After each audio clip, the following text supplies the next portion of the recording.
আসসালামু আলাইকুম। আজকে আমি চলে এসেছি অবহেলিত একটি গ্রামে, নরসিংদী জেলার রায়পুরা উপজেলার পলাশতলী ইউনিয়নের সাঁচিয়ামারা গ্রামে।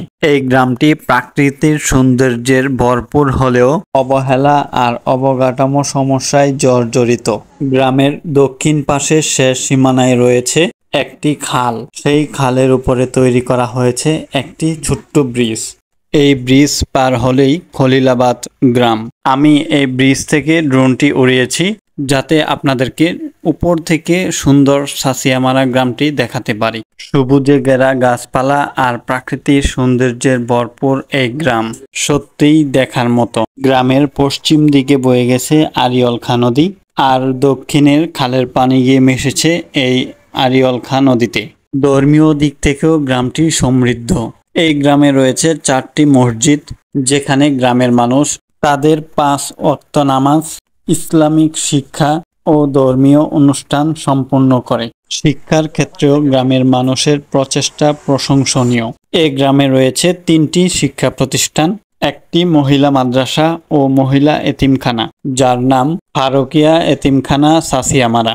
এই এতিমখানার সামনেই রয়েছে একটি ছেলেদের মাদ্রাসা। গ্রামের উত্তর পাশে শেষ সীমানায় রয়েছে জামতলী বাজার। এই বাজারে গ্রামের মানুষ চলে আসে মাছ সবজি কেনার জন্য। এই গ্রামে আছে একটি সরকারি প্রাথমিক বিদ্যালয়, সাঁচিয়ামারা সরকারি প্রাথমিক বিদ্যালয়। এই বিদ্যালয়টি প্রতিষ্ঠিত হয়েছে 1973 সালে।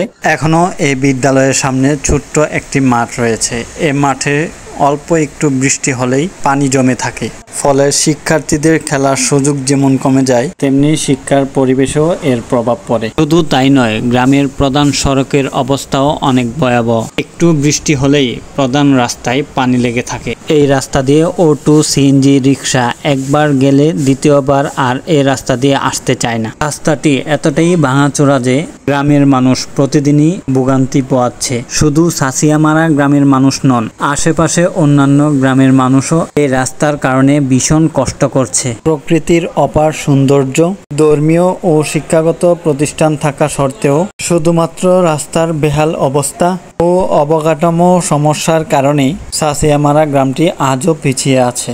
আমার এই ভিডিওটির উদ্দেশ্য হলো সবার কাছে বাস্তব চিত্র তুলে ধরা, যাতে করে সংশ্লিষ্ট কর্তৃপক্ষ ও সমাজের দায়িত্বশীল ব্যক্তিরা এগিয়ে আসে। আমরা চাই গ্রামের রাস্তার সংস্কার হোক, বিদ্যালয়ের মাঠ ঠিক হোক, শিক্ষার পরিবেশ উন্নত হোক। আপনারা সবাই আমার এই ভিডিওটি শেয়ার করে দিবেন, যাতে করে আমার এই ভিডিওটি প্রশাসনের নজরে আসে। ধন্যবাদ।